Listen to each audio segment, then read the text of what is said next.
تو یہاں پہ عبارت یہاں پہ ہے کہ او علی فساد البیع، نہیں بلکہ پیچھے وحمل علی الضمان، یہاں سے شروع کریں گے، وحمل علی الضمان، یعنی ضمان کے اوپر آپ حمل کریں گے. کس کو حمل کریں گے ضمان کے اوپر؟ یعنی ان روایات کو. ان روایات میں جو کہا گیا ہے، خرید و فروخت کی بات کی گئی ہے کہ وہ جب دین اس سے خریدتا ہے تو دین خریدنے کے بعد جو ہے وہ اس کے پاس جاتا ہے مقروض کے پاس، تو اب وہاں پہ کیا روایت میں ہے کہ مقروض اس کو وہی قیمت دے گا کہ جو اس نے کیا ہے ادا کی ہے. تو ہم کیا کہیں گے، اس میں جو اشترا کی بات تھی نا کہ وہ اس کی وہی قیمت دے گا جو جس کے ذریعے سے خریدا ہے، اس اشترا کو ہم کس کے اوپر حمل کریں گے؟ علی الضمان، ہم ضمان کے اوپر کیا کریں گے؟ حمل کریں گے. ٹھیک ہے، یعنی کیا مطلب کہ وہ جو بندہ ہے اس نے خریدا نہیں ہے بلکہ ضمانت کے طور پہ کیا ہے اس کا تھوڑا پیسہ دے کے آیا ہے. ٹھیک ہے، جب ضمانت کے طور پہ پیسہ دے کے رہا ہے تو آپ اس نے ضمانت والی پیسہ واپس لینا ہے جو کہ تھوڑا بنتا ہے. تو تبھی امام علیہ السلام نے کہا کہ وہ اس سے جا کے وہی پیسہ لے گا کہ جو وہ دے کے آیا ہے، زیادہ کیا نہیں لے سکتا. اچھا، مجازن کی کیا وجہ ہے کہ آپ ضمان کے اوپر کیوں آپ اسے عمل کریں گے مجازن؟ لشبہ ہی، یعنی لشبہ الضمان، کیونکہ ضمان جو ہے وہ مشابہ ہے. کس کے مشابہ ہے؟ بیع کے مشابہ ہے، خرید و فروخت کے مشابہ ہے. فی المعاوضۃ، معاوضہ کے باب میں، کہ خرید و فروخت میں بھی کیا ہوتا ہے؟ عوض اور معوض ہوتا ہے، اور ضمان میں بھی کیا ہوتا ہے؟ عوض اور معوض ہوتا ہے.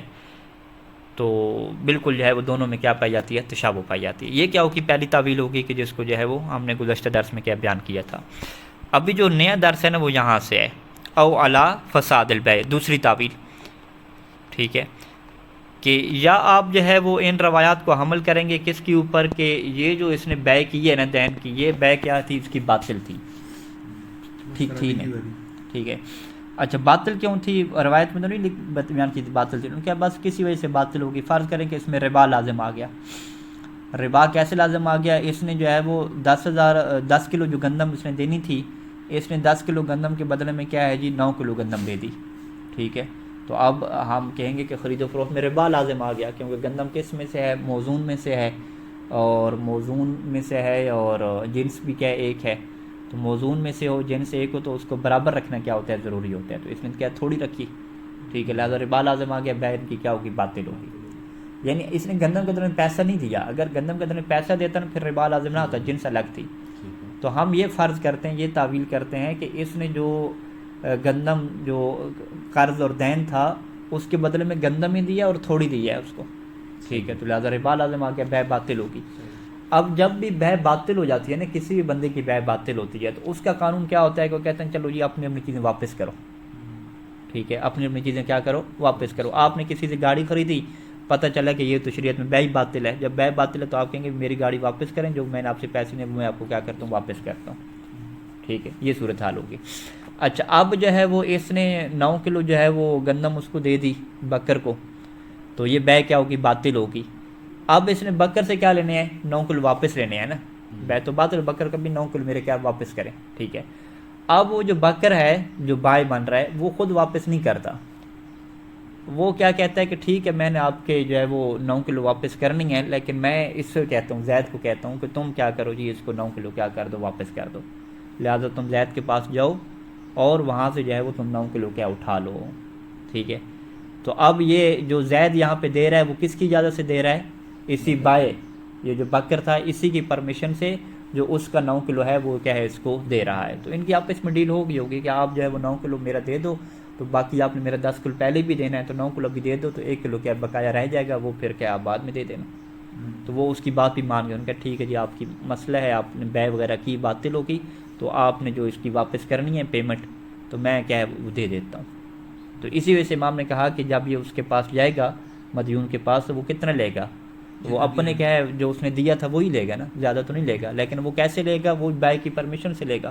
جو بائع ہے، بیچنے والا ہے، اس کی پرمیشن سے یہ کیا لے گا؟ وہ تھوڑا لے لے گا. تو یہ کیا ہو جائے گی؟ دوسری تعویل ہو جائے گی. یعنی او حمل علی فساد البیع، کہ یا آپ کس کے اوپر عمل کریں گے کہ بھئی اس بندے نے جو بیع کی ہے نا، دین کو خرید و فروخت کیا ہے، یہ کیا ہے؟ یہ فاسد ہے. اچھا، یہ فاسد کیوں ہے؟ کوئی وجہ بنا لیں. ٹھیک ہے، یا تو ربا لازم آ گیا تھا، یعنی 10 کلو گندم تھی اور اس نے کتنی دے دی؟ 9 کلو دے دی وغیرہ، یا ربا کے علاوہ کوئی اور کیا شرط موجود نہیں تھی. ٹھیک ہے، فرض کریں مدت وغیرہ اس نے معین نہیں کی، ادھار پہ بیع کر رہے تو مدت معین نہ ہونے کی وجہ سے بیع کیا ہوگی؟ باطل ہوگی.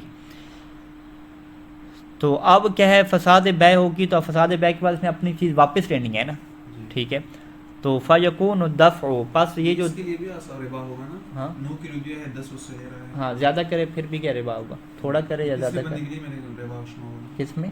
یہ تیسرا بندہ جو دے رہا ہے اس نہیں نہیں، یہ جو ابھی دے رہا ہے یہ تو بے باطل ہوگی نا، تو اس کو اپنی چیز واپس کر رہے ہیں نا، نہیں میں کروں گا 10 لے 9 ہاں اگر 10 لے تو وہ تو اضافی لے رہے ہیں نا، وہ تو اس کا حق ہی نہیں مطلب زیادہ لے۔ فیکون الدفع، دفع کون دفع کر رہا ہے یہاں پہ؟ وہی جو مدیون ہے نا، جو ہماری مثال میں زید ہے، تو زید جو اس کو 9 کلو واپس کر رہا ہے فیکون الدفع، تو اس کا جو دفع کرنا ہے معذون فیہ، اس میں کیا ہوگی؟ اجازت ہوگی۔ کس کی طرف سے اجازت ہوگی؟ من البائع، بائی کی طرف سے کیا ہوگی؟ اجازت ہوگی، اور اس کا دفع کرنا کس کے مقابلے میں ہوگا؟ فیکون دفع فی مقابلت ما دفع، یعنی فی کا تعلق کیا کس کے متعلق ہوگا؟ اسی دفع کے متعلق، یعنی فیکون الدفع، پس یہاں پہ جو مدیون کی طرف سے ادا کرنا ہے فی مقابلت ما دفع، وہ اسی کے مقابلہ میں ہوگا کہ جو اس نے کیا کیا ہے؟ ادا کیا ہے۔ کس نے ادا کیا ما دفع؟ تیسرے شخص نے، ٹھیک ہے، تیسرا جو شخص تھا الشخص الثالث، جو اس نے ادا کیا تھا بائع کو، وہی کیا ہے یہ جو مدیون ہے وہ کیا کر رہا ہے؟ ادا کر رہا ہے۔ اور یہ کیسے ادا کر رہے ہیں؟ ہم کہیں گے اس کے اوپر کیا، اس کا کیا تعلق ہے اس سے؟ بے ان دونوں نے کیا، ان کی باطل ہوئے تو یہ اپنی پیمنٹ ایک دوسرے سے واپس لیں، تو اس میں ایک جملہ اضافی ہم کریں گے، وہ کیا ہے؟ معذون فیہ من البائع، ٹھیک ہے۔ یہ جملہ کیوں لکھا؟ یہ اس وجہ سے کہ بائع نے اسے جو ہے وہ مدیون کو پرمیشن دیا کہ بھئی تم کیا کرو جی، میری طرف سے کیا ہے تم اس کو ادا کر دو، اس سے اجازت لے کے کیا یہ ادا کر رہے ہیں۔ یہ قسم کا حوالہ کیا جا سکتا ہے؟ ہاں ہاں حوالہ ریفرنس آپ کہتے ہیں، ٹھیک ہے، حوالہ بھی ہو گیا۔ وَيَبْقَ الْبَاقِي لِمَالِكِ، ہاں دوسرے کو مجھے اس کے پیسے دینے تھے، میں نے اس کو حوالہ کر دیا کہ آپ جاؤ اس سے کیا ہے میرا چیز لے لو، حوالہ کی جو پیچھے بحث گزری ہے وہ یہی بنتا ہے۔ نہیں تو یہاں پر تیسرے شخص نے اسے اجازت دی کہ میں آپ کی ادا کر رہا ہوں، پھر تو حوالہ نہیں بنتا ہے۔ ہاں وہ اجازت اس کو کہیں کہ آپ میری جگہ دے دیں، ہاں بعد میں دے دیتا ہوں، یہ اس سے اجازت لے کے ادا کرے، یا جو ہے وہ حوالہ والی صورتحال ہو کہ یہ اسے خود کہے جا کے اور وہ اسے کیا قبول کرے، یعنی جو بکر ہے یہ اسے خود کہے کہ بھی تم کیا ہے میرے پیسے کیا ہے اس کو ادا کر دو، کیوں کر وہ قبول بھی کر لے، ایک ہی بات ہے، نتیجہ ایک ہی نکلے گا۔ اچھا وَيَبْقَ الْبَاقِي لِمَالِكِهِ، اب صورتحال کیا نکلی؟ یہ اس نے تو جو ہے وہ فی مقابلت ما دفع، جو اس نے ادا کیا تھا وہ اس نے ادا کر دیا، تو باقی جو بچ گیا وہ کیا ہوگا؟ اس کا پروفٹ کہتے نہیں، وہ پروفٹ نہیں ہوگا بلکہ وہ باقی رہے گا، وہ جو 1000 کا مالک ہے اسی کے لیے باقی رہے گا، 1 کلو کا جو مالک ہے وہ 1 کلو کا مالک کون ہے؟ وہی بائع ہے، بکر ہے، اس کے لیے کیا باقی ہو جائے گا۔ یعنی ابھی یہ کیا کر رہا ہے؟ اس بائع کے پیسے ادا کر رہا ہے نا، تو 9 کلو جیسے ادا کر دے گا تو 9 کلو سے ذمہ اس کا ختم ہو جائے گا، اس کا یعنی قرضہ اتر جائے گا آٹومیٹکلی، جو تھوڑا سا بھی رہ گیا وہ کیا ہے اس کی ذمہ پہ کیا رہے گا؟ باقی رہے گا، تو وہ بعد میں کیسے دینا پڑے گا۔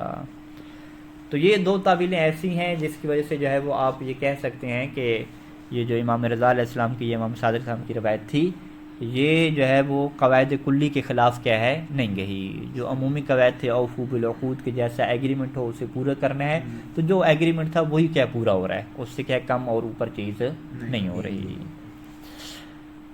اچھا یہ بحث کیا ہوگی؟ ختم ہوگی۔ والاقوى ما صحت البیع، اور اقوى نظریہ کیا ہے کہ اگر بیع صحیح ہو تو پھر کیا دینا ہوتا ہے؟ لزوم دفع الجمیع، جب بیع صحیح ہے تو جو پورے کا پورا اس نے دین خریدا ہے تو وہ سارے کا سارا کیا دینا پڑے گا، یہ نہیں ہے کہ جو اس نے پیمنٹ ادا کی ہے اسی کے مطابق دینا پڑے گا، نہیں، جو اس نے خریدا ہے وہ سارے کا سارا کیا ہے؟ دینا پڑے گا۔ اچھا ایک یہ بات ہو جائے گی، اور ویجب مراعات شروط الربا و صرف، اور یہاں پہ چونکہ بیع صحیح آپ کی ہو رہی ہے تو بیع صحیح ہونے کے لیے ضروری ہے، واجب ہے کہ ربا اور جو صرف کی شرائط ہیں ان کی کیا کی جائے؟ رعایت کی جائے۔ ربا کے جو شروط کیا ہوتی ہیں وہ اب بھی جو پیچھے بیان کیا تھا کہ اگر دونوں چیزیں ہم جنس ہیں، ٹھیک ہے، بھی جنس سے ہی بیچا جا رہا ہے اور دونوں موزون اور مکیل میں سے ہیں، تو پھر شرط کیا رہتی ہے؟ مساوات کی کیا شرط رہتی ہے؟ دونوں کیا ہوں؟ برابر ہوں۔ اور صرف کسے کہتے ہیں؟ بیع و صرف کہتے ہیں بیع و نقدین کو، سونے اور چاندی کو سونے اور چاندی کے بدلے میں بیچنا، ٹھیک ہے۔ صرف کا کیا مراد ہے؟ آج کل جو صرف ہے اور تصریف ہے وہ تو مطلقاً جو کرنسی نوٹوں کو بیچا جاتا ہے اسے کیا صرافی کہتے ہیں، اور تصریف اور صرف یہ ایک چیز کہتے ہیں۔ جو اس زمانے میں لفظ صرف استعمال ہوتا ہے اور جو فقہ میں لفظ صرف استعمال ہوتا ہے وہ کس لیے استعمال ہوتا ہے؟ سونے اور چاندی کی خرید و فروخت، وہ بھی کیا ہے؟ سونے کے بدلے میں، چاندی کے بدلے میں، یعنی وہی زیورات ہوتے ہیں وہ دیتے ہیں بدلے میں کیا سونا لے لیتے ہیں، ٹھیک ہے، انگوٹھی دی اور کوئی اور چیز بنوا لی، یہ سونے کے بدلے میں کیا سونا چل رہا ہوتا ہے، یہ والی بے۔ تو اس کے اندر کیا شرط رہتی ہے؟ ایک شرط وہاں پہ یہی رہتی ہے کیونکہ دونوں کیا موزون میں سے ہیں اور جن سے ایک ہے کہ وہ مساوات تو ہونی چاہیے کہ وزن دونوں کا کیا برابر ہونا چاہیے، اور ایک اضافی شرط کیا رہتی ہے کہ یہ ادھار درمیان میں کوئی نہیں ہونا چاہیے، اسی مجلس کے اندر کیا ہو، قبض ہو، القبض فی مجلس العقد، یہ اضافی شرط ہے، ٹھیک ہے۔ ربوی کی جو شرط ہے وہ مساوات والی تو ہے ہی صحیح، اضافی شرط اس میں کیا آتی ہے صرف میں کہ اسی مجلس عقد میں کیا ہے، قبض و اقبال ہو جائے، ادھار پہ اوپر کام نہ آ جائے کہ ابھی دے دو اور بعد میں کیا میں آپ کو دوں گا۔ لہٰذا اسی وجہ سے جو ہمارے یہاں معاملات ہو رہے ہیں ان میں کیا مشکل ہے، اور یہ چیز منہاج میں کیا ہے تفصیلی طور پہ کیا موجود ہے۔ اچھا، ولو وقع صلحن، لیکن اگر ان کا معاملہ کیا ہے بے کا نہیں ہوتا، یہ آپس میں کیا کرتے ہیں، مصالحت کرتے ہیں۔ کون مصالحت کرتے ہیں؟ بکر اور زید تو آپس میں مقروض ہے نا، بکر کا جو ہے وہ کسی اور بندے سے کیا ہو گیا، کوئی پھڈا پڑ گیا، ٹھیک ہے، کوئی ایشو ہو گیا، تو اس بندے نے کیا کہا کہ بھئی ہم آپس میں کیا کرتے ہیں، صلح کرتے ہیں، لیکن اس صلح کیسے ہوگی کہ وہ جو آپ نے قرضہ واپس کرنا ہے وہ میں آپ سے ابھی سے جو ہے وہ لے لیتا ہوں، اور بدلے میں کیا ہے یہ جو میری موٹر سائیکل کی چابی ہے یہ آپ رکھ لیں، ٹھیک ہے، یوں کر کے کیا معاملہ ہوا۔ اب جب صلح انہوں نے کی اس بنیاد پہ کی کہ بھئی دیکھیں آپ لوگوں کا اختلاف ہو گیا اس موٹر سائیکل کے اوپر یا اس پلاٹ کے اوپر یا اس پیسے کے اوپر، تو صلح یوں کرتے ہیں کہ جو اس کو اس نے قرضہ واپس کرنا ہے وہ آپ لے لو اور اپنی چیز کے آپ اسے دے دو، اس طریقے سے انہوں نے کیا کی، مصالحت کر لی۔ اب یہ جو مصالحت کر لیں تو مصالحت کے اندر بھی شرط رہتی ہے بے والی، یہ جو اگر آپس میں چیزیں لین دین کر رہے ہیں، لے دے رہے ہیں، اگر یہ دونوں ایک ہی جنس والی چیزیں ہیں اور دونوں کا تعلق کس سے ہے، موزون یا مکیل سے ہے، تو پھر بھی اس میں ضروری ہے کہ وہ برابر ہونی چاہیے، اوپر نیچے نہیں ہونے چاہیے، وگرنہ صلح میں بھی کیا لازم آ جائے گا، ربا لازم آ جائے گا، ٹھیک ہے۔ لیکن اگر یہ صلح ان کی کیا ہے، صرف میں ہے، صرف میں یعنی سونے چاندی کے اوپر ہے، تو اس نے کیا ہے کہ یہ زیورات آپ رکھ لو اور وہ جو سونے اس نے آپ کو واپس کرنا ہے نا وہ بعد میں کیا میں آپ سے لے لوں گا اس بندے سے جا کے، ٹھیک ہے۔ اس طریقے سے اگر یہ کرتے ہیں تو پھر کہتے ہیں کہ ہاں جو صرف کی شرائط ہے نا، بے و صرف کی اضافی شرط کیا ہے کہ القبض فی مجلس العقد، تو وہ کیا ہے معاف ہو جائے گی، وہ کہاں پہ معاف ہو جائے گی، صلح میں کیا ہو جائے گی، معاف ہو جائے گی۔ یعنی شہید ثانی کا یہ جو نظریہ ہے، ابھی انہوں نے اس کے اوپر دلائل نہیں دی ہے، کہ ان کے نظریے کے مطابق جو ربا کے معاملات ہیں اور جو ربا کی شروط ہیں وہ ساری کی ساری جس طریقے سے بے میں آتی ہیں اسی طریقے سے کیا صلح میں بھی آتی ہیں، لیکن جو صرف کی شرائط ہیں وہ فقط بے میں آتی ہیں، صلح میں نہیں آتی ہیں۔ تو اسی وجہ سے کیا کہ ولو وقع صلحن، کہ اگر ان کا عقد ہو، صلح کے طور پہ واقع ہو ان کا عقد، تو اغتفر ثانی، خاصتاً اغتفر ثانی کیا مطلب، یعنی اغتفر شروط اور صرف، کہ صرف کی شروط فقط کیا ہو جائیں گی، معاف ہو جائیں گی۔ وہ کیوں؟ کیونکہ شہید ثانی کا یہ نظریہ ہے کہ صلح کے باب میں فقط ربا کی شروط کا پایا جانا ضروری ہوتا ہے اور صرف کی شروط کا پایا جانا ضروری نہیں ہوتا۔ اب یہ ان کا نظریہ کیوں بنا، ان کے پاس کیا دلائل ہیں، ایک لمبی بحث ہے، اور یہاں پہ انہوں نے کیا اس کو چھیڑا ہی نہیں ہے۔ ہاں صلح کیسے ہوئی، جس کی میں نے مثال دی نا، کہ بکر اور زید تو آپس میں مقروض تھے نا، زید نے جو ہے وہ بکر کا 1 لاکھ واپس کرنا تھا، ٹھیک ہے جی۔ اب بکر کا جو ہے وہ ایک اور بندے سے اختلاف ہوا، پیسے کے معاملے پہ، لین دین پہ کوئی اختلاف ہو گیا، تو انہوں نے کیا کہا کہ مومنین درمیان میں ان کا جی آپ دونوں کی صلح کراتے ہیں، آپ کچھ چیزیں آپ چھوڑیں کچھ چیزیں آپ چھوڑیں، راضی ہو جاؤ دونوں کے اوپر۔ وہ کیسے صلح کریں؟ ان کا صلح ایسے کرتے ہیں کہ اس نے اس کا 1 لاکھ واپس کرنا ہے، تو آپ ایسا کرو کہ ابھی سے اس کو 80,000 روپے ابھی سے دے دو، تو یہ معاملہ کیا ختم کرو، لڑائی ختم کرو۔ انہوں نے کہا ٹھیک ہے جی میں صلح کرتا ہوں، 80,000 روپے آپ لے لو، کس کے بدلے میں صلح کیا کہ 1 لاکھ بعد میں کیا وہ مجھے دے گا، ان کا یوں کر کے ہم صلح کر لیتے ہیں۔ اب یہ کیا ہو رہی ہے، بے و شرع نہیں ہو رہی، یہ کیا واقع ہو رہی ہے، صلح واقع ہو رہی ہے، مصالحت واقع ہو رہی ہے، یوں کر کے۔ یعنی بغیر لڑائی کے بھی فقہ والی صلح ہو سکتی ہے، یہ ابھی تو ہم نے لڑائی والی بات تھی نا، بغیر لڑائی کے بھی آپ دونوں آپس میں کیا کریں، ہم کہتے ہیں سودا کرتے ہیں، تو سودا کرنے کے بعد کیا ہم آپس میں کیا صلح کرتے ہیں، اس بنیاد پہ ہم مصالحت کرتے ہیں کہ یہ چیز آپ کی ہوئی اور یہ چیز کیا میری ہوئی، ٹھیک ہے۔ وہ بے کی نیت نہ کریں، یہ چیز کی کریں، صلح کی کریں، پھر دونوں کی شرائط میں کیا پڑ جاتا ہے، فرق پڑ جاتا ہے، بے کی شرائط الگ رہتی ہیں اور صلح کی شرائط کیا رہتی ہیں، الگ رہتی ہیں۔ تو اسی وجہ سے وہاں پہ جب سونے چاندی کا ایشو آتا ہے کہ ابھی ہم اس کو سونا دے رہے ہیں، کہ اس کو یہ سونار کو زیورات دے رہے ہیں اور بدلے میں کیا ہے وہی زیورات ہی لے رہے ہیں، اور دونوں کے کیا ہے جی وزن تو چلے ایک ہو گیا، لیکن وہ ہمیں دے گا تو مہینے کے بعد دے گا، ابھی تو ہم مجلس میں نہیں لیں گے، تو ہم کیا کہتے ہیں آپ پھر بے نہ کریں، آپ کیا کر لیں مصالحت کر لیں، سلوک کی نیت کر لیں، یہ شہید ثانی کے مطابق یہ ہو جائے گا، تو لہٰذا ان کا معاملہ کیا ہو جائے گا، ٹھیک ہو جائے گا۔ اگر آپ خرید و فروخت کر رہے ہیں تو پھر تو اس کو ابھی سے آج فوراً ہی دینا پڑے گا، اسے بیٹھے بیٹھے، تو فوراً تو نہیں دے گا، وہ تو دیر سے دے گا۔ اچھا جی، یہاں پہ ایک اور پھر نیا مطلب آگے، وہ مانا ابن ادریس من بیع دین علی غیر المدیون۔ ابھی کیا تھا جی، بکر اپنا دین بیچ رہا تھا، 1 لاکھ کس کو بیچ رہا تھا، ایک تیسرے بندے کو بیچ رہا تھا، اسے کیا کہتے ہیں غیر مدیون کہتے ہیں نا، جی ٹھیک ہے۔ ابن ادریس کہتے ہیں کہ بھئی تیسرے بندے کو نہیں بیچ سکتا، اگر اس نے اپنا دین بیچنا ہے تو اسی زید کو ہی بیچے، ٹھیک ہے۔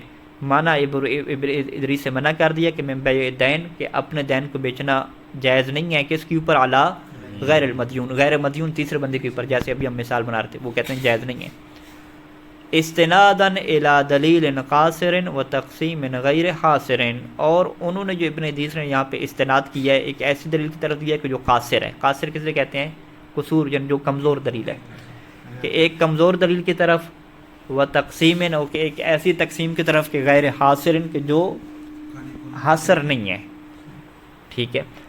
تقسیم حاصر نہیں ہے، حاصر کا کیا مطلب ہوتا ہے، یعنی جو ابن ادریس ہیں، ابن ادریس نے کیا کہا کہ بھئی بے کی ٹوٹلی 3 صورتیں ہیں، ٹھیک ہے، اور یہ جو آپ غیر مدیون کو بیچ رہے ہیں یہ ان 3 صورتوں میں آتی نہیں ہے، لہذا یہ جب ان 3 صورتوں میں نہیں آتی تو یہ کیا ہوگی، باطل ہوگی، ٹھیک ہے۔ انہوں نے کیا کی، ایک تقسیم بنائی، انہوں نے کہا کہ یہ جو بے ہوتی ہے اس کی اگر ہم ٹوٹلی طور پہ غور و فکر کریں تو ٹوٹلی طور پہ 3 ہی قسمیں بنتی ہیں، چوتھی کوئی قسم بنتی ہی نہیں ہے، اور وہ جب آپ غیر مدیون کو بیچیں گے تو یہ چوتھی قسم بن جائے گی، جب چوتھی قسم بنتی نہیں ہے تو یہ بے کیا ہو جائے گی، باطل ہو جائے گی۔ یہ ابن ادریس کی دلیل ہو گئی۔ ہاں، یہ ان کی دلیل ہو جائے گی، ٹھیک ہے، جس کو ابھی ہم نے خلاصتاً کیا بیان کیا۔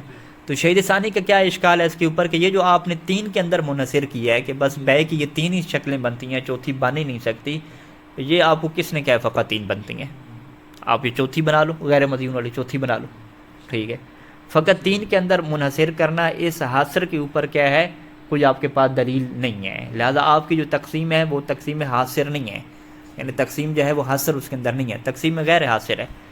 اگر تو تقسیم حاصر ہوتی تو پھر تو ہم آپ کی بات مان لیتے کہ واقعاً یہ جو ہے 3 ہی تقسیمیں بنتی ہیں، لیکن یہ 3 بنتی نہیں ہیں، 3 سے زیادہ ہی بنتی ہیں۔ واقعی شہید اول نے یہی دلیل دی ہے یا ابن ادریس نے یا شہید ثانی؟ نہیں، وہ پھر شہید ثانی نے اپنی کتاب کے اوپر حاشیے لگایا نا، ابھی شہید ثانی نے جب یہ بات کر دی تو آپ نے یہ سوال اٹھایا کہ واقعاً یہ بات تھی یا نہیں تھی، تو شہید ثانی نے خود اپنی کتاب کے اوپر کیا لگایا، حاشیہ لگایا، وہ ادھر نیچے کتاب آپ کے پاس نہیں ہے؟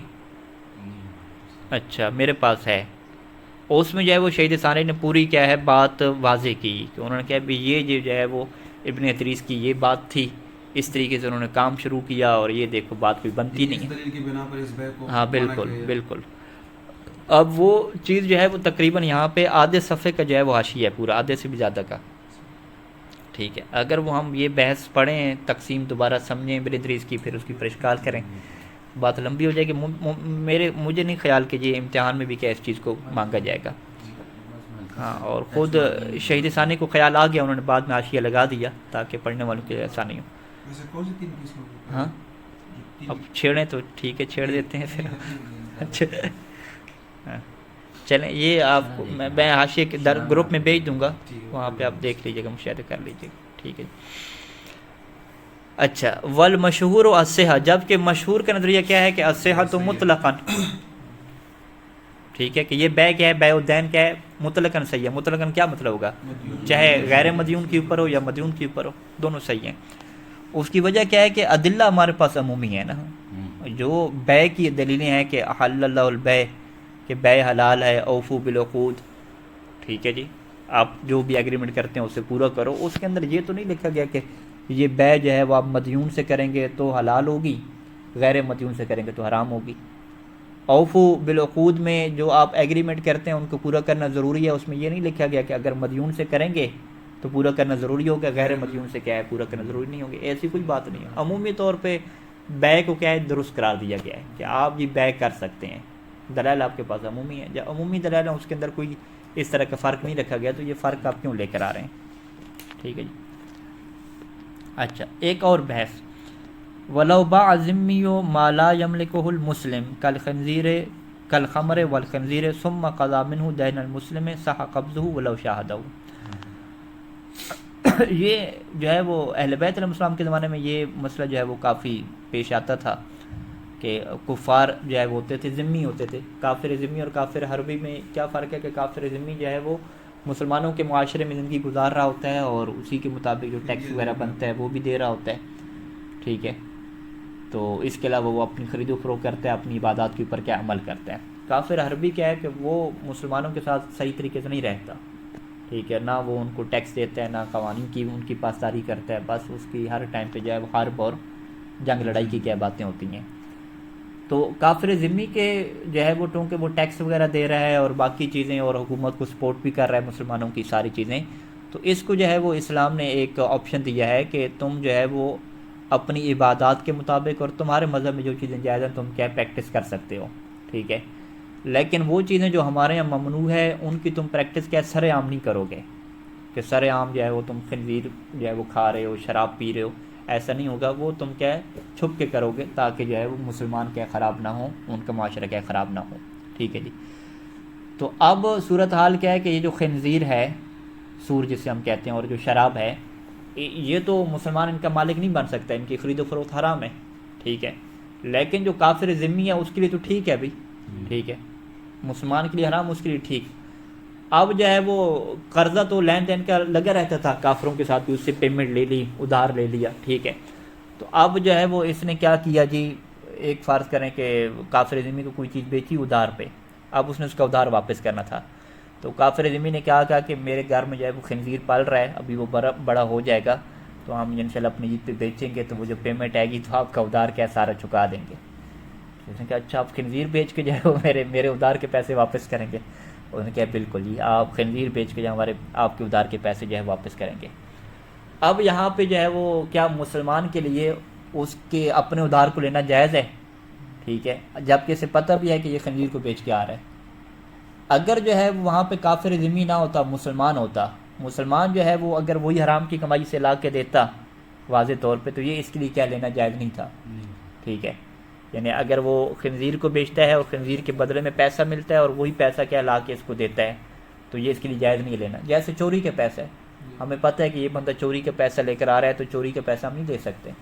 اب یہ نہیں کہیں گے یار میں تو اپنا ادھار ہی لے رہا ہوں نا, کون سے چوری کے پیسے لے رہا ہوں, یہ نہیں ہے, تو میں تو اپنی چیز کی پیمنٹ کر رہا ہوں نا, ٹھیک ہے. یہ نہیں ہوتا وہاں پہ. ہم کہتے ہیں چوری کا اگر پیسہ لے کر آ رہا ہے آپ نہیں لے سکتے, حرام کے پیسے آپ کیا ہے نہیں لے سکتے, یہ صورتحال رہتی ہے. لیکن کافر ذمی کے لیے تو حرام کا وہ پیسہ نہیں ہے. وہ کیوں نہیں ہے؟ کیونکہ کافر ذمی کی بے کو شریعت نے کیا ہے نافذ کر دیا ہے, کہا کہ تمہاری بے کیا درست ہے. مسلمان کی بے کیا درست نہیں ہے, خرید و فروخت, وہ مالک نہیں بنتا اس پیسے کا. لیکن کافر ذمی خنزیر کو بیچ کے اس پیسے کا کیا بن جاتا ہے, مالک بن جاتا ہے. جب کافر ذمی پیسے کا مالک بن گیا تو وہ اپنی ملک سے پیسہ دے رہا ہے, کسی اور کا پیسہ تو اٹھا کے نہیں دے رہا, ٹھیک ہے. تو لہٰذا کافر ذمی جو پیمنٹ کر رہا ہے خنزیر کو یا شراب کو بیچ کے, اس کی پیمنٹ سے جو ہے وہ اپنے ادھار کو وصول کرنا اور اپنے دین کو وصول کرنا جائز ہے. کیوں؟ کیونکہ اس کی جو بے ہے وہ کیا درست ہے, درست ہونے کی وجہ سے وہ کیا ہے جناب علی اس پیسے کا کیا بن جاتا ہے, مالک بن جاتا ہے. بے درست ہے یعنی حکم وضعی طور پہ درست ہے, ویسے تو وہ گناہ گار تو ہے, ظاہری بات ہے. خنزیر کیا بیچ رہا ہے اور کھا رہا ہے شراب, گناہ تو ہو رہا ہے اس کا, لیکن گناہ ہونے کے ساتھ ساتھ وہ جو پیمنٹ ہے اس کا وہ کیا بن رہا ہے, مالک بن رہا ہے. یعنی حرمت تکلیفی اس کے اوپر ہے لیکن حرمت وضعی نہیں ہے, ٹھیک ہے. تو لہٰذا اسی وجہ سے مصنف کیا فرماتے ہیں کہ لو باع ذمیو, کہ اگر ذمی بیچے ما ایک ایسی چیزوں کو کہ لا یملکہ المسلم, کہ جس چیز کا مسلمان مالک ہی نہیں بنتا, جیسے کہ خمر ہے اور خنزیر ہے. ثم قضا منہ یعنی جو اس نے بیچی تھی ما لا یملکہ, اسی سے وہ کیا کرتا ہے, قضا کرتا ہے, ادا کرتا ہے, دین المسلم, مسلمان کے قرضے کو کیا ادا کرتا ہے. تو صح قبضہ, تو مسلمان کے لیے صحیح ہے کہ قبضہ, کہ اس کو کیا لے لے, اپنے قبضے میں لے لے. ولو شاہدہ المسلم, اگرچہ جو ہے وہ مسلمان نے کیا ہے اس ذمی کو دیکھ لیا ہو, اس کی بیچتے ہوئے دیکھ لیا ہو, کیونکہ حکم تو کیا تھا ذمی چھپ کے کیا ہے بیچے گا نا, ٹھیک ہے. وہ تو چھپ کے اگر نہ بھی بیچے تو قانون کی خلاف ورزی کر لے, مسلمان نے دیکھ لیا کہ اس نے کیا ہے خنزیر بیچ رہا ہے, کہتے ہیں دیکھ بھی لیا ہو تو پھر بھی کیا ہے وہ لے سکتا ہے. دلیل کیا ہے ہمارے پاس کہ اقرار شارع لہو, کیونکہ شارع نے اقرار کیا. اقرار کا کیا مطلب ہے, یعنی راضی ہو گیا ہے. کس بات کے اوپر راضی ہو گیا, لہو کس کے لیے, ذمی کے لیے. کس بات کے اوپر راضی ہوا, علی ذالک, اس کی بے کے اوپر. یعنی اس نے اس شارع نے کافر ذمی کی اس بے کو کیا اوکے کر دیا ہے, کہا کہ ٹھیک ہے تم کیا بن جاتے ہو, مالک بن جاتے ہو. اچھا شارح نے یہ بات اوکے کیا تو ان کو کیسے پتہ چلی؟ ان کو ظاہری باتیں روایات اہل بیت علیہ السلام سے پتہ چلی، اور یہاں پہ ہمارے پاس جو ہے وہ ریفرنس ہمارے حاشیے میں موجود ہے کہ وسائل الشیعہ میں ایک باب موجود ہے ابواب ما یکتصب بہ، اس کے اندر کیا روایات موجود ہیں۔ ایک روایت کیا ہم پڑھ دیتے ہیں، ٹھیک ہے۔ اچھا یہ کہتا ہے یعقوب جو ہے وہ کہتا ہے ان منصور، ہاں منصور کہتا ہے امام صادق علیہ السلام سے کہ ایک جو ہے وہ ذمی بندے نے میرے کچھ درہم دینے تھے، اور اس نے کیا کیا جی، خمر اور خنزیر اس کے پاس تھی، وہ اس نے بیچی اور میں دیکھ رہا تھا، جی وہ بیچ کے کیا میرے پیسے کیا دے رہا ہے، تو فیحل لی اخذھا، کیا میرے لیے جائز ہے کہ اس کو میں لے لوں؟ تو امام نے فرمایا کہ انما لک علیہ درہم فقضاک دراہم، کہ تمہارے اوپر کیا ہے، اس کے اوپر کیا تھے، تمہارے درہم دینے تھے، تو وہ تمہیں درہم ہی دے رہا ہے نا، جب درہم دے رہا ہے تو تم کیا لے لو۔ تو اس کا مطلب کیا ہے کہ وہ جو درہم دے رہا ہے وہ اس کے کیا ہے، وہ اس کا مالک بن چکا ہے، وہ اپنی ملک سے دے رہا ہے۔ اس جملے کا مطلب کیا بنتا ہے کہ امام نے اسے پرمیشن دی کہ بھی وہ تمہارے درہم ہی دے رہا ہے نا، تو تمہارے درہم سے کیا مطلب ہے کہ وہ جو درہم دے رہا ہے وہ اس کے درہم ہے اور وہ اپنی ملک سے پھر دے رہا ہے۔ تو اگر غور و فکر کریں تو یہ بنتا ہے، وگرنہ اگر وہ درہم اس کے حرام کے ہوتے، ٹھیک ہے، وہ بیع باطل ہوتی، تو وہ کیسے امام کہتے تھے کہ تم لے لو، ٹھیک ہے۔ اسی طریقے سے اگلی روایت تھی کہ اس امام نے کیا کہا کہ لا باسا، کیونکہ اس میں کیا کوئی حرج نہیں ہے، ٹھیک ہے جی، جو وہ ادا کر رہا ہے وہ تمہارے لیے کیا حلال ہے، ہاں وہ ایک حرام کام کر رہا ہے بیچ کے، لیکن اس کی بیع کیا درست ہے، بیع درست ہے۔ یہ نتیجہ کیسے نکالیں گے؟ یہ اسی جہت سے ہم نکالیں گے کہ اگر بیع درست نہ ہوتی تو وہ اس درہم کا مالک ہی نہ بنتا، جب مالک نہ بنتا تو وہ کیسے ادا کر رہا ہے، ٹھیک ہے جی۔ تو لہٰذا ان روایات سے کہ جہاں پہ امام پرمیشن دیتے تھے کہ تم لے لو، اس سے ہمیں کیا سمجھ آتا ہے کہ ذمی کی یہ جو بیع کرنا ہے یہ درست ہے اور وہ اس کا مالک بن جاتا ہے۔ لیکن یشترط، لیکن شرط کیا رہتی ہے کہ استطار بہ، کہ استطار بہ، کہ استطار البیع بالخمر، یوں ضمیر پلٹائیں گے، یا استطار الذمی بالبیع، یوں ہی پلٹا سکتے ہیں۔ شرط کیا ہے کہ ذمی کیا کرے، پوشیدہ رکھے بالبیع، اس کی بیع، اپنی بیع کو، یعنی اپنی بیع کو کیا کرے، پوشیدہ کر کے رکھے۔ کما ہوا مقتضی شرع، جیسا کہ شریعت کا یہی تقاضا ہے کہ ایسی جو چیزیں ہیں جو حرام چیزیں ہیں ان کی سرعام کیا ہے، معاشرے میں بیع نہیں ہونی چاہیے۔ یہاں پہ انہوں نے شرط بھی لگائی اور ساتھ میں اوپر کہا کہ قبض کرنا صحیح ہے بلاؤ شاہدہ۔ ہاں اسے کیا کہتے ہیں کہ وہ بندہ جو ہے وہ چھپ کی کر رہا تھا، یہ اس نے ایسے تو لیکن اس نے کیا دیکھ لیا، سرعام نہیں کر رہا تھا، ٹھیک ہے۔ فلو تظاہر بہ، یعنی فلو تظاہر الذمی بہ بالبیع، ٹھیک ہے، یوں ہم نے زمین پلٹائیں۔ اگر جو ہے وہ ذمی کیا کرے، سرعام کرتا ہے، تظاہر یعنی ظاہر کر کے کرتا ہے بھی بالبیع کو، تو لم یجوز، تو پھر یہ کیا ہے، اس کی بیع جائز نہیں ہوگی، اور لم یجوز کا ہم یہ بھی کہہ سکتے ہیں کہ اس کے قبض بھی کرنا بھی کیا صحیح نہیں ہوگا۔ ومن ثم، اسی وجہ سے یقید بالذمی، اس کو مقید کیا گیا کس کے ساتھ، ذمی کے ساتھ، کہ ذمی کی جو ہے وہ بیع ہونی چاہیے، اور ذمی کی بیع میں بھی یہ قید ہوتی ہے کہ وہ کیا کرے، مستتر طور پہ کرے۔ لأن الحربی، کیونکہ جو کافر حربی ہوتا ہے، لا یقر علی شیء من ذلک، اس کا اقرار کیے نہیں جاتا، یعنی شریعت کی طرف سے اقرار نہیں کیا گیا من ذلک، ان چیزوں کے اوپر، یعنی کافر حربی کی جو بیع ہوتی ہے اس کا اس کے اوپر شریعت کی طرف سے کیا اقرار موجود نہیں ہے کہ اس کی بیع کیا ہوگی، صحیح ہوگی۔ وہاں پہ اقرار موجود ہے ذمی کی نسبت سے، لیکن حربی کی نسبت سے کیا اقرار موجود نہیں ہے۔ وہ بیع ویسے کر ہی رہا ہے تو گلم اس کو کھلا ممکن- کرتا ہے، ہاں ویسے ہی وہ جنگ میں رہتا ہے گلم ہاں، کافر حربی کا تو جو مال ہے وہ اپنا ہوتا ہی نہیں ہے، کافر حربی کا تو مال کوئی بھی کیا لے سکتا ہے، وہ اپنے مال کا مالک ہی نہیں ہوتا۔ جب وہ اپنے مال کا مالک ہی نہیں ہے تو وہ اپنے مال کو کیسے خرید و فروخت کر رہے ہیں، کیسے دے رہے ہیں؟ ذمی کو کہتے ہیں کہ ہاں تم رہ رہے ہو، ٹیکس وغیرہ دے رہے ہو، تم اپنے مال کے مالک ہو، تم بیچ سکتے ہو۔ حربی اپنے مال کا مالک ہی نہیں ہے، وہ تو الٹا فساد ڈالنے کے چکر میں ہے نا سارا، تو اسے کہتے ہیں کہ تمہارے کوئی مال محترم ہے ہی نہیں، تمہارے مال کا احترام ہی نہیں ہے، ایک طرح سے یہ ہوتا ہے۔ تو جس کا مال محترم نہیں ہے، جس کا اپنا مال نہیں ہے، تو وہ کیسے جو ہے اس کے لیے بیع خرید و فروخت جائز ہوگی؟ اب جو یورپ کے ساتھ آپ بزنس کریں گے تو- نہیں، ابھی جتنے بھی کفار ہیں ہمارے پاس وہ ذمی ہیں، یہ سوائے اسرائیل وغیرہ کے، یہ سارے ذمی ہیں یا ذمی کے حکم میں ہیں۔ ذمی تو مطلب وہ مسلمانوں کی حکومت لے رہے ہیں، مسلمانوں کی حکومت نہیں لے رہے، اسے کیا کہتے ہیں، کافر مصالح کہتے ہیں یا معاہد کہتے ہیں، کہ جن کے ساتھ آپ کا ایگریمنٹ ہے، جن کے ساتھ سلو ہے کہ وہ آپ کے ملک میں آئیں گے، آپ اس کے ملک میں جائیں گے، دونوں ایک دوسرے کے قوانین کی خلاف ورزی نہیں کریں گے، آپ ادھر جائیں گے ٹیکس دیں گے، وہ ادھر آئیں گے آپ کی فیسیں پوری دیں گے، اس طرح کے، یہ کافر معاہد اسے کہتے ہیں، جن سے ایگریمنٹ ہوتے ہیں، اس کے احکام بھی ذمی والے ہوتے ہیں، ٹھیک ہے۔ یا میرے کا یہ لوگ تو کہو، ہاں ذمی کہاں ہے یہ ذمی اب بھی تو مثلا پاکستان میں مثلا جو رہ رہے ہیں یا عراق میں لے رہے ہیں جتنے کافر ہیں، یہ اگر جو ہے ٹیکس وغیرہ دے رہے ہیں، تو باقی ویسے اسلامی حکومت تو ہے نہیں کسی جگہ پہ، تو آپ نہیں کہہ سکتے سر. ہاں ایران میں کہہ سکتے ہیں کہ اسلامی حکومت ہے تو وہاں پہ اگر کافر وغیرہ ہیں ٹیکس وغیرہ دے رہے ہیں تو وہ ذمی کہلائیں گے. باقی تو ہمارا نظام ہی ایسا مکس اپ بنا ہوا ہے نا سارا. نہیں یہاں پر جو رہ رہے ہیں ان کی بات نہیں کر، ان سے بے شرح جو آن لائن بزنس ہوتا ہے، آن لائن امریکہ سے، آن لائن یورپ سے، ہاں وہ سارے ذمی ہیں نا، عربی تو نہیں ہے. تو ہمارے ملک میں نہیں رہے، کیسے ذمہ ذمی کے حکم میں ہے، ذمی نہیں، ذمی کے حکم میں. کافر معاہد ہیں، وہ معاہد یعنی جن کے ساتھ ایگریمنٹ ہوتا ہے. ان کے تو ہماری کوئی عالمی قوانین پہ آپ ایگریمنٹ کریں یا نہ کریں، ہوا ایگریمنٹ ہے آپ کا. آپ ان کی قوانین کی خلاف ورزی نہیں کر سکتے، دو نمبری نہیں کر سکتے، وہ آپ کی خلاف ورزی نہیں کر سکتے. جو آن لائن کے خرید و فروخت کے شرائط ہیں ان کے پورا اتریں گے. کوئی بندہ ہیکنگ کرے گا، دو نمبری کرے گا، اس کے اوپر کیس ہوگا. ٹھیک ہے، عالمی عدالت ہے، جو عالمی عدالت میں قوانین سب اس کے مطابق چل رہے ہیں. عدالت میں ہی خلاف ورزی کر رہے ہیں. اسے کیا کہتے ہیں کہ ایسے کافر جن سے آپ کی کیا صلح ہو چکی ہے، مصالحت ہو چکی ہے، ایک ایگریمنٹ ہو چکا ہے، ایگریمنٹ تک آپ چل رہے ہیں. اچھا، فلا یجوز و تناول بس جائز نہیں ہے، تناولہ منہ، تناولہ یعنی تناولہ کی ضمیر کہاں پلٹائیں گے؟ قبضہ پیچھے تھا نا، قبض الدین، ٹھیک ہے. تو تناول الدین یعنی دین کو لے لینا، منہ اس حربی سے، یہ کیا ہے؟ جائز نہیں ہے. اس کو دین دینا جائز ہے ویسے حربی کو، وہ بھی نہیں ہوگا نا، وہ بھی جائز نہیں ہوگا. تو اس سے لین دین کرنی کیا ہے؟ جائز نہیں ہے. کیونکہ اس کو ملک ہی نہیں بننا نا. ٹھیک ہے، یعنی اس کو آپ دے بھی نہیں سکتے، لے بھی نہیں سکتے اس سے. فلا یجوز و تناولہ یعنی تناول الشیء آپ کر دیں، بس کسی بھی چیز کا اس سے لینا، منو یا من الحربی، کسی بھی چیز کا اس سے لین دین کرنا، یہ کیا ہے؟ جائز ہی نہیں ہوتا.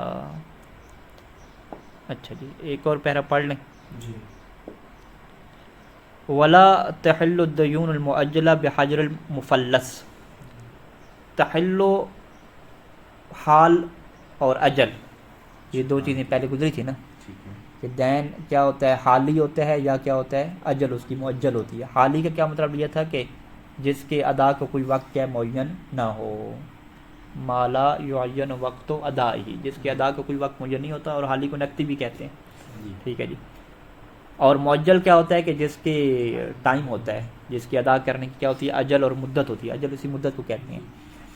اب صورتحال ہمارے پاس کیا ہے کہ ایک بندہ جب مرتا ہے تو وہ خمس میں بھی ایسے ہے، جس دن وہ مرتا ہے تو اس کی وہی خمس کی تاریخ ختم ہو جاتی ہے، اسی دن اس کا کیا کرنا ہوتا ہے؟ حساب کرنا ہوتا ہے. اسی طریقے سے اس کے جو دیگر قرضے ہیں ان کی تاریخ اور ڈیٹ بھی کیا ختم ہو جاتی ہے. ٹھیک ہے، اس بندے نے کسی بندے کو 2 سال بعد چیز واپس کرنی تھی، قرضہ واپس کرنا تھا. آج اس کی جو ہے وہ 6 مہینے بعد موت ہو گئی ہے، تو اب جب موت ہو گئی ہے تو اسی ٹائم پہ اس کو واپس کرنا ہوگا. ٹھیک ہے، آپ اس کے وارث یہ نہیں کہہ سکتے بھئی یہ 2 منٹ کا ایگریمنٹ تھا، 2 سال کا، آپ 2 سال بعد آنا. نہیں، ایسا نہیں ہے. اب جو ہے وہ وراثت بعد میں تقسیم ہوگی، پہلے کیا ہے اس کے قرضے سارے کیا ادا کیے جائیں گے. اس سے کیا کہتے ہیں کہ دیون سارے کے سارے حل ہو جاتے ہیں. حل ہو جاتے ہیں یعنی حل و دیون ہو جاتا ہے. حل و دیون کیسے ہو جاتا ہے؟ جب ایک بندہ جو ہے وہ مرتا ہے، مدیون جیسے مرتا ہے تو اس کے دیون کی جو معجل ہوتے ہیں وہ محلول ہو جاتے ہیں. اچھا، تو یہاں پہ ابن جنید ایک فقی گزرے ہیں جن کے اوپر قیاس کے بہت زیادہ الزامات ہیں کہ اہل سنت کے قریب تھے. انہوں نے کہا کہ بھئی جیسے یہ مسئلہ آپ کے میت والا ہے نا، کہ ایک بندہ مرتا ہے تو اس کے جو مدت رہتی ہوتی ہے قرضے کی وہ ساری کی ساری ختم ہو جاتی ہے اور فوراً آپ کو ادا کرنا پڑتا ہے، ایسے ہی وہ بندہ کہ جب حاکم شرع کی طرف سے اس کے اوپر پابندی لگ جاتی ہے کہ تم جو ہے وہ اپنے پیسے کے اوپر تصرف نہیں کر سکتے. وہ کب پابندی لگتی ہے کہ ایک بندہ جو ہے وہ اتنا زیادہ قرضے لے رہا ہے کہ آخر پہ جا کے جو ہے وہ قرض ادا ہی نہیں کر سکتا. اب جو بندے ہیں جنہوں نے اس کو قرضہ دیا ہے وہ حاکم شرع کے پاس کیس لے کر جاتے ہیں، اور حاکم شرع اس کے اوپر کیا پابندی لگا دیتا ہے کہ اب کے بعد جو ہے وہ تم اپنے مال میں تصرف نہیں کر سکتے. کھانے پینے کا جو تصرف ہوگا وہ ہمارے مطابق کرو گے، کوئی چیز بیچ نہیں سکتے، کوئی چیز خرید نہیں سکتے، اور جو بھی آمدن وغیرہ اس کی ہوگی حاکم شرع کیا ہے وہ جو بندے ہوں گے وہ لے کر جاتے جائیں گے.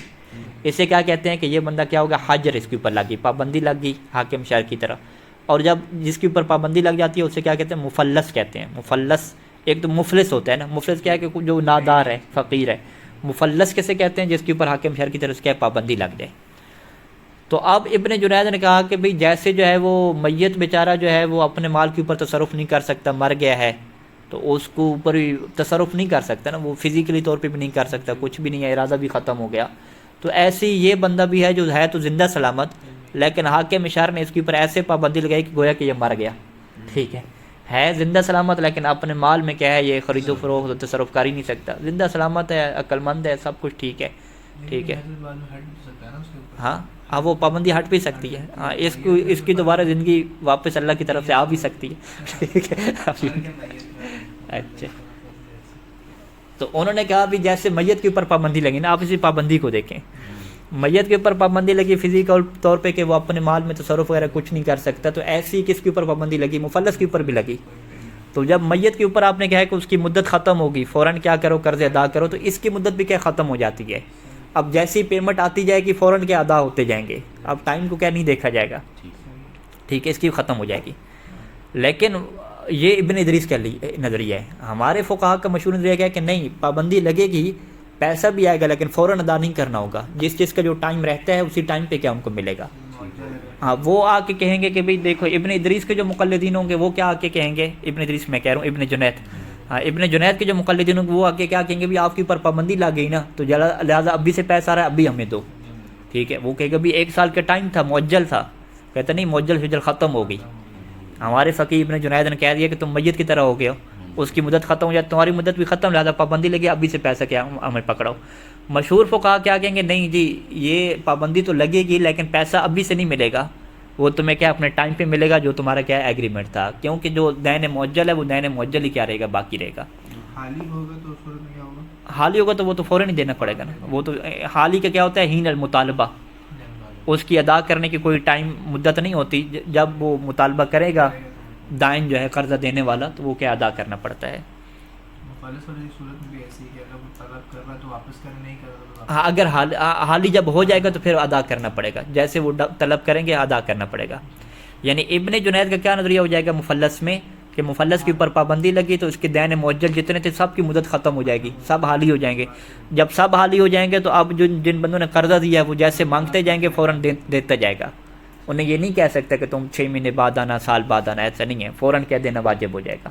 حالی میں تو مطالبے کے بعد دین لازم نہیں ہوتا. یعنی حالی میں واجب ہوتا ہے، اس کی کوئی مدت نہیں رکھی جاتی. مدت نہیں رکھی لیکن لازم تو نہیں ہوتا ہے ابھی. نہیں اگر ایسے بے کو مطلب معجل نہیں اجل نہیں معین کیا ہوا ہے، اجل نہیں مکمل فوراً دینا واجب ہوتا ہے، اگلا بندہ واجب ہوتا ہے. حالی کی تعریف ہے یہی، ٹھیک ہے، کہ جس کی ادا کی مدت نہیں ہوتی، جب مدت نہیں ہوتی پھر کب ادا کرنا ہے، ہین المطالبت ہے، جب اگلا بندہ مطالبہ کرے گا پھر ادا کرنا. میں نے آپ کو قرضہ دیا، کوئی ٹائم نہیں رکھا، میں نے کہا آپ استعمال کریں، انشاءاللہ مجھے ضرورت ہوں گے تو مانگ لوں گا. اب جب بھی میں آپ سے مانگوں گا آپ کو ضروری ہو جائے گا واپس کرنا، ٹھیک ہے. تو یہ کیا ہو گیا، اختلاف ہو گیا.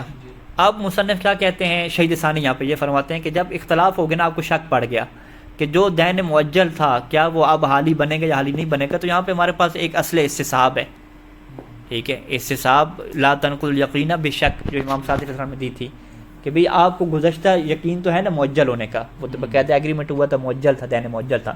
ابھی شک پڑ گیا کہ اس کے اوپر پابندی لگی ہے، تو پابندی لگنے سے کیا یہ میت کی طرح بنے گا یا میت کی طرح نہیں بنے گا، تو آپ استصحاب جاری کریں. استصحاب کیا جاری کریں کہ پہلے بھی دین معجل تھا اور اب بھی کیا رہے گا، معجل رہے گا، لہذا دین کیا رہے گا، معجل رہے گا. یعنی ولا تحل الدیون المعجلہ، دیون معجلہ جو ہیں وہ حل نہیں ہو جائیں گے، حل یعنی ان کی مدت ختم نہیں ہو جائے گی. کس کے سبب سے؟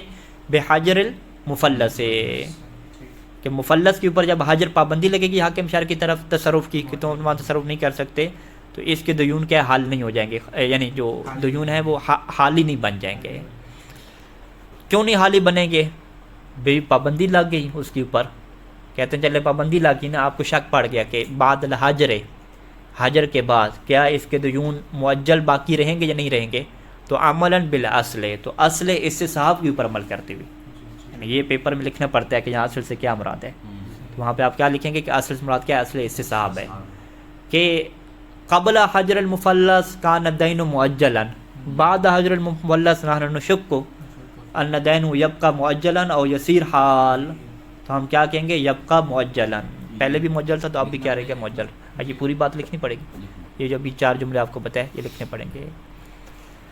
لیکن خلافاً لابن الجنید، لیکن یہ بات کیا ہے، ابن جنید کے خلاف ہے. حیث زعم، کیونکہ اس کا کیا زعم ہے کہ انہا تحلو، کہ یہ دیون کیا ہو جاتے ہیں، حلی ہو جاتے ہیں، حالی بن جاتے ہیں. قیاساً علی المیت، اس نے میت کے اوپر کیا کیا، قیاس کیا. وَهُوَ باطل، اور پہلی بات تو کیا ہے کہ قیاس کرنا باطل ہے. ٹھیک ہے جی، آپ کوئی روایت لے کر آئیں، قیاس تو نہ کریں. میت کے بارے میں تو روایات تو ہیں، وہ تو بہت زیادہ کیا روایات ہیں کہ امام علیہ السلام فرماتے تھے کہ جو بندہ مرے گا حل دیونہ، اس کے دیون کیا ہو جائیں گے، حل ہو جائیں گے. لیکن حجر کے بارے میں تو روایات نہیں ہیں، تو لہذا قیاس کیا باطل ہے. اچھا، باطل ہونے کیا مطلب ہے کہ دو باتوں میں فرق ہے، بھئی ایک چیز ہے ہی نہیں. ٹھیک ہے، مع وجود الفارق، فارق کیا موجود ہے. وہ فارق مصنف یوں بیان کرتے ہیں کہ یہ جو میت ہے، اگر آپ اس کے دیون کو حالی نہیں بناتے، آپ اس کے دیون کیا رکھتے ہیں، معجل رکھتے ہیں. ٹھیک ہے، اب جب معجل رکھتے ہیں تو وارثوں کے لیے شرعی حکم کیا ہوگا. ٹھیک ہے، کیا وارث جو ہے وہ اپنی اب میراث تقسیم کر لیں یا میراث تقسیم نہ کریں. میراث تقسیم کریں یعنی تصرف کر لیں. ٹھیک ہے، یا وہ تصرف نہ کریں یعنی میراث تقسیم نہ کریں. اگر آپ کہتے ہیں کہ جی دین ہے تو معجل 1 سال 2 سال بعد اس نے اپنے قرضے واپس کرنے ہیں بہت زیادہ، وارثوں کے لیے کیا حکم ہے جی، کیا آپشن ہے. دین تو حالیہ آپ نے بنایا نہیں ہے. ٹھیک ہے، اب وارث یا تو اپنی میراث ساری تقسیم کر لیں گے، تصرف کریں گے، یا تصرف نہیں کریں گے. اگر وارث جو ہے وہ تصرف کریں گے، ٹھیک ہے، اب وہ تصرف کر، وہ کہتے ہیں بھی 2 سال بعد واپس کرنا ہے نا، تو کھلا کھاؤ پیو. ٹھیک ہے، 2 سال بعد واپس کرنے ہیں. تو جب 2 سال بعد واپس کرنے ہیں تو ہو سکتا ہے کہ کس کو نقصان پہنچے، جس نے قرضہ دیا ہوا ہے اس کو کیا نقصان پہنچے، کیونکہ یہ 2 سال کھاتے پیتے رہیں گے، مال ختم ہو جائے گا، اس بیچارے کا کیا بنے گا. میت نے دوبارہ اٹھ کے آنا نہیں ہے، کمائی تو کرنی ہی نہیں ہے اس نے. چلو یہاں تو مفلس تو ہے ہی صحیح نا، اس کے اوپر پابندی ہٹ سکتی ہے، اور ابھی یہ کما تو رہا ہے، زندہ تو ہے. وہاں تو بندہ مر گیا، اور یہ آپ کہہ رہے ہیں کہ اس کے بارے کھلا کیا ہے، کھاتے پیتے رہیں. ٹھیک ہے، کیونکہ دیون کیا ہے، معجل ہے. معجل ہونے کی کیا مطلب ہے کہ الگ کر کے رکھنا بھی ضروری نہیں ہے نا. ٹھیک ہے، معجل کا 2 سال بعد دینا ہے نا، ابھی تو ان کی ملکیت ہے. ٹھیک ہے، الگ کرنا بھی ضروری نہیں ہے. جب الگ کرنا ضروری نہیں ہے، معجل ہے، 2 سال بعد دینا ہے، تو کھلا کھائیں پئیں تو ہو سکتا ہے یہ کھاتے پیتے رہیں اور ختم ہو جائے پیسہ. ہوتا ہی ایسے عام طور پہ فوراً اڑا دیتے ہیں. ٹھیک ہے، اچھا یہ کب ہے کہ جب آپ انہیں اجازت دے دیں کہ جی آپ کھاؤ پیو میراث تقسیم کرو. اور اگر آپ اسے اجازت نہیں دیتے، آپ کہتے ہیں نہیں جی آپ کو ابھی اجازت نہیں ہے.